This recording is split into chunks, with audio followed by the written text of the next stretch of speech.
on Saturday on a trial basis.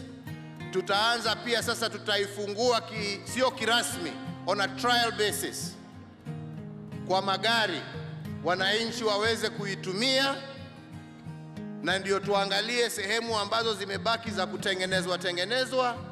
Kwa hivyo Wakenya wenzangu, kutoka Saturday ijayo hii barabara sasa itakuwa wazi kutumiwa na magari na wananchi,